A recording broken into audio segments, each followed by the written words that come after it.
এবং তার follow up হিসেবে আজকের মিটিং।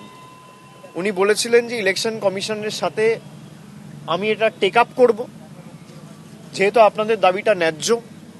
আমাদের দাবি যেগুলো ছিল তার মধ্যে অন্যতম দাবি ছিল, একটা তো কেন্দ্রীয় তদন্তকারী সংস্থার পক্ষপাতদুষ্ট আচরণ, সেটা আছেই। তার সাথে যেটা সব থেকে বেশি গুরুত্বপূর্ণ সেটা হচ্ছে যে জলপাইগুড়িতে ঘূর্ণিঝড়ে ক্ষতিগ্রস্ত প্রায় 1500-1600 পরিবারের বাড়ি তৈরি করার টাকা অর্থ রাজ্য সরকার দিতে চায়, তার অনুমতি ইলেকশন কমিশন যেন সময় নষ্ট না করে রাজ্য সরকারকে ইমিডিয়েট অনুমতি দেয়, যাতে সেই কাজ শুরু করা যায়। অনগোয়িং প্রজেক্টের ক্ষেত্রে কোনো বাধ্যবাধকতা নেই, কিন্তু নতুন কোনো কনস্ট্রাকশন বা নতুন কোনো কাজ শুরু করতে গেলে আদর্শ আচরণবিধি চলাকালীন আপনাকে ইলেকশন কমিশনের অনুমতি, পারমিশন, অ্যাপ্রুভাল নিয়ে করতে হবে। তো সেটাও আমরা অনুরোধ করেছিলাম এবং লিখিত আমরা জানিয়েও ছিলাম। সেই কপি মিডিয়ার বন্ধুদের সাথেও শেয়ার করা হয়েছে, আপনাদেরকেও পাঠানো হয়েছে।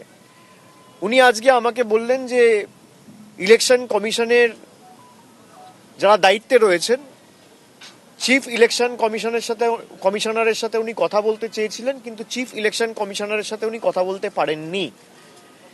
চিফ ইলেকশন কমিশনার কেন কথা বলেননি তা আমি জানি না। হয়তো বাংলার রাজ্যপাল ফোন করছে বলে, বাংলার দাবি তুলবে বলে, আমি জানি না। চিফ ইলেকশন কমিশনার রাজ্যপালের সাথে কথা বলছে না, অর্ডার অফ প্রেসিডেন্সে তো রাজ্যপাল চিফ ইলেকশন কমিশনারের অনেক নিচে। আমি যদি ভারতবর্ষের অর্ডার অফ প্রেসিডেন্স দেখি, এটাই তো বিজেপির নতুন ভারত। সংবিধানকে কোনো মান্যতা এরা দেয় না। তো যাই হোক, উনি বলেছেন যে ইলেকশন কমিশনার বাকি যারা দুজন রয়েছেন তাদের সাথে ওনার কথা হয়েছে এবং তাকে প্রত্যেকটা বিষয় নিয়ে উনি অনুরোধ করেছেন ওনার তরফ থেকে যে দাবিগুলো ন্যায্য। অন্ততপক্ষে উনি মানেন যে প্রত্যেকটা রাজনৈতিক পার্টির যাতে লেভেল প্লেয়িং ফিল্ড থাকে, নিরপেক্ষভাবে নির্বাচন হয়, গণতান্ত্রিক পদ্ধতিতে হয়, অবাধ শান্তিপূর্ণ হয় এবং তদন্তকারী সংস্থা যেন পক্ষপাতদুষ্ট আচরণ না করে, এবং জলপাইগুড়িতে ক্ষতিগ্রস্ত পরিবারের যাতে বাড়ির টাকা যেটা রাজ্য দিতে চায় তার অনুমতি দেওয়া হোক সময় নষ্ট না করে। এই প্রত্যেকটা বিষয় নিয়ে উনি বিস্তারিত আলোচনা করেছেন এবং উনি বলেছেন যে আমাকে ওনারা আশ্বস্ত করেছেন যে আমরা এটা টেক আপ করব। দুর্ভাগ্যবশত আপনাদের জানাতে বাধ্য হচ্ছি, আজকে দুপুরবেলা ইলেকশন কমিশনের তরফ থেকে রাজ্যকে জানিয়ে দেওয়া হয় যে নতুন বাড়ি তৈরির ক্ষেত্রে রাজ্যকে পারমিশন ইলেকশন কমিশন দিচ্ছে না। আমি আবার বলছি, নতুন বাড়ি তৈরির ক্ষেত্রে অর্থাৎ 1600 যে ক্ষতিগ্রস্ত পরিবার যাদের মাথার উপর ঘর দরকার, ছাদ প্রয়োজন, যাদের ঘর ভেঙে মানে মাটিতে ধুলোয় মিশে গেছে এই ঝড়ের কারণে, তাদের বাড়ি তৈরি করার টাকা রাজ্য দিলেও এর অনুমতি ইলেকশন কমিশন দেবে না। রাজ্যকে বলা হয়েছে তুমি ড্যামেজ দিতে পারো, আংশিক যদি ক্ষয়ক্ষতি হয়ে থাকে তাহলে 5000 টাকা ড্যামেজ, আর যদি একটু বেশি হয় তাহলে 20,000 টাকা ড্যামেজ। আমি আপনাদের জিজ্ঞেস করতে চাই, বাংলার মানুষকে এরা বাড়ি তৈরি করার জন্য 20,000 টাকা দেওয়ার অনুমতি দিচ্ছে, এরা বাংলা বিরোধী নয় তো কারা বাংলা বিরোধী? বাংলার মানুষকে কি ভাবছে এরা, যে ভিক্ষা টাকা তো আমরা দিচ্ছি? এই যে কেন্দ্রের প্রতিনিধি এসে থাকে রাজভবনে, যে আলোটা জ্বলে, এটা বাংলার মানুষের টাকায়, ভুলে গেলে চলবে না। বাংলা থেকে কর বাবদ আপনি টাকা তুলে নিয়ে যাচ্ছেন 4,65,000 কোটি টাকা 4 বছরে, আর বাংলার টাকা বন্ধ। আপনি বাড়ির টাকা দেবেন না, আবার রাজ্য যখন বাড়ির টাকা দেবে আপনি অনুমতিও দেবেন না। না ঘর বানাউঙ্গা না ঘর বানানে দুঙ্গা, এটা হচ্ছে মোদিজির নিউ মডেল। না খাউঙ্গা না খানে দুঙ্গা নয়, মোদিজি বলে না খাউঙ্গা না খানে দুঙ্গা, না ঘর দুঙ্গা না ঘর দেনে দুঙ্গা, না আবাস বানাউঙ্গা না আবাস বানানে দুঙ্গা। এটা হচ্ছে ভারতবর্ষের শাসক দল অর্থাৎ বিজেপির মডেল। নইলে রাজ্য অনুমতি চেয়েছে 1600টা পরিবার, এটা তো তৃণমূলের ভোটার নয়, এর মধ্যে বিজেপির ভোটার রয়েছে, সিপিএম এর ভোটার রয়েছে, কংগ্রেসের ভোটার রয়েছে, তৃণমূলের ভোটার রয়েছে, সব দলের রয়েছে। আরে আগে তো এরা মানুষ। 1600 পরিবারের বাড়ির টাকা আপনি আটকে রেখেছেন, আজকে রাজ্য দিতে চাইছে, সেই টাকা আপনি দেওয়ার অনুমতিও দিলেন না। তার কারণ আজকে টাকা যদি মানুষ পায়, মানুষ তার ছাদের ব্যবস্থা করবে। আমি একটা আর্টিকেল আপনাদের দেখাচ্ছি, গতকাল একটা সংবাদপত্রে বেরিয়েছে, আমি এটা হোয়াটসঅ্যাপ গ্রুপে আপনাদের পাঠিয়ে দেবো। আপনি দেখুন, এখানে লেখা আছে organisers cheer after EC nod to release Bihu funds. আমি আবার পড়ছি, এটা গতকালের আর্টিকেল, আমি নাম বলে দিচ্ছি, টাইমস অফ ইন্ডিয়ায় বেরিয়েছে, আপনারা সবাই পেয়ে যাবেন এটা। গত পরশুদিন আসামে বিহু সেলিব্রেট করার জন্য রাজ্যের 2000 কমিটিকে ইলেকশন কমিশন অ্যাপ্রুভাল দিয়েছে যে 1.5 লক্ষ টাকা করে দেওয়া যেতে পারে এমসিসি চলাকালীন। আর বাংলায় যখন 1600 লোকের বাড়ির প্রয়োজন, তখন ঘরের টাকা দেওয়ার অনুমতি দিল না। আমরা এই কারণে বিজেপিকে বাংলা বিরোধী বলছি। আসামে বিজেপির সরকার তাই অনুমতি দিয়েছে, নিয়ম আলাদা, কানুন আলাদা, ল আলাদা। আর বাংলায় বিজেপিকে বাংলার মানুষ প্রত্যাখ্যান করেছে। বাংলার মানুষ গণতান্ত্রিকভাবে ভোটাধিকার প্রয়োগ করে মমতা বন্দ্যোপাধ্যায় সরকারকে নির্বাচিত করেছে, তাই গাত্রদাহ।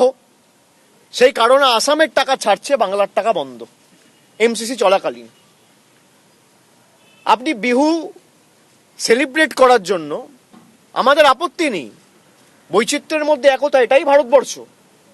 আপনি ছাড়ুন, 100 বার ছাড়ুন, কিন্তু একটা উৎসবে আনন্দ উপভোগ করার জন্য আপনি 1.5 লক্ষ টাকা দেবেন, আর সাধারণ খেটে খাওয়া মানুষ যাদের হাতে টাকা নেই, পয়সা নেই, অন্ন বস্ত্র বাসস্থান নেই, যাদের ঘূর্ণিঝড়ে যারা সর্বশান্ত হয়েছে, তাদের আপনি বাড়ির টাকা ছাড়বেন না। তার কারণ তারা বাংলায় থাকে।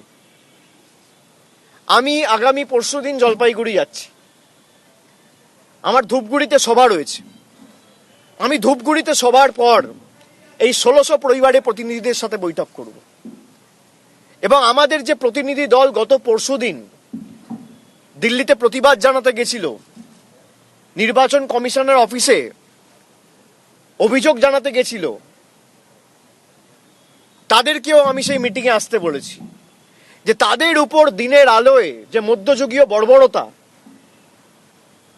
নির্বাচন কমিশনের অঙ্গুলি হেলনে দিল্লি পুলিশ এবং সিআইএসএফ করেছে, ভারতবর্ষের ইতিহাসে এটা একটা কলঙ্কিত অধ্যায়। সেই 10 জন ডেলিগেশনের প্রত্যেকটা মেম্বার আগামী পরশুদিন আমি যখন জলপাইগুড়িতে যাব, এদের সাথে কথা বলবো, তারা নিজের অভিজ্ঞতা মানুষকে বলবে যে আমরা বাংলার মানুষের জন্য কাজ করতে গেছি, আমরা বাংলার মানুষের অধিকার চাইতে গেছি। আগে তো আপনি টাকা দিতেন না, এখন টাকা রাজ্য দিচ্ছে, আপনি করতে দেবেন না। এই দ্বিচারিতা কেন? আজকে মমতা বালা ঠাকুর, তার শপথ গ্রহণ অনুষ্ঠান ছিল রাজ্যসভার মেম্বারের, সেখানে উনি শ্রী শ্রী হরিচাঁদ ঠাকুর আর শ্রী শ্রী গুরুচাঁদ ঠাকুরের নাম নিয়েছে বলে মাঝপথে শপথ গ্রহণ অনুষ্ঠান বন্ধ করে দিয়েছে। আপনি ভাবতে পারছেন? মানে ঈশ্বরের জায়গায় উনি শ্রী শ্রী গুরুচাঁদ ঠাকুর আর শ্রী শ্রী হরিচাঁদ ঠাকুর বলেছেন। এটা তো ঈশ্বর। আজকে মতুয়া ভাইরা যারা বিজেপিকে ভোট দিয়েছিল এক বুক আশা আকাঙ্ক্ষা নিয়ে, যে তাদের ধর্মের প্রসার ঘটিয়ে তাদের ন্যায্য দাবিগুলো আগামী দিন বাস্তবায়িত হবে, আপনাদের পূজ্য দেবতা সেই শ্রী শ্রী হরিচাঁদ ঠাকুর আর গুরুচাঁদ ঠাকুরকে তিনি শপথ গ্রহণ অনুষ্ঠানে ঈশ্বরের সাথে তুলনা করেছেন বলে মমতাওয়ালা ঠাকুরের শপথ গ্রহণ অনুষ্ঠান জগদীপ ধাঙ্কার, যে এখন বর্তমানে দেশের উপরাষ্ট্রপতি আর বাংলার প্রাক্তন রাজ্যপাল, তাকে শপথ গ্রহণ অনুষ্ঠান মাঝপথে থামিয়ে দিয়েছে। এবং এই জগদীপ ধাঙ্কার ধারাবাহিকভাবে বাংলার বিরোধিতা করেছিল বলে বড় পদ পেয়েছে।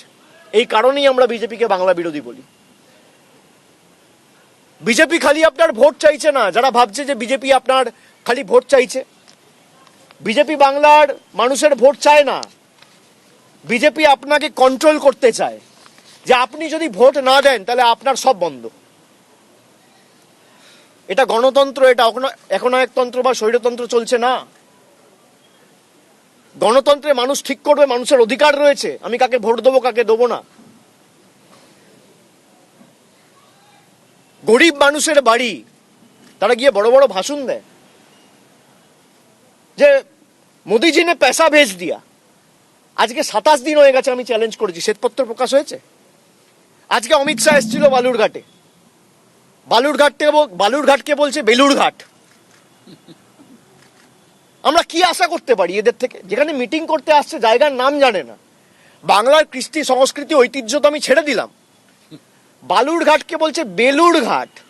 আর একবার না, দুবার না, 5 বার বলেছে। আচ্ছা, আমি ধরে নিলাম অমিত শাহ বাংলায় থাকে না, তিনি গুজরাটে থাকে, দেশের স্বরাষ্ট্রমন্ত্রী, বাংলা জানে না, বাংলা পড়তে পারে না। স্টেজে তো সুকান্ত মজুমদার রয়েছে, সেই বালুরঘাট থেকেই প্রতিদ্বন্দ্বিতা করছে বিজেপির টিকিটে। সে বলবে না গিয়ে যে আপনি যে 100 কোটি এবং 140 কোটি ভারতবর্ষের মানুষকে নিজের পরিবার হিসেবে দাবি করেন, এবং সুকান্ত মজুমদার আজকে বলেছে যে বাংলার 10 কোটি লোক আমার পরিবার।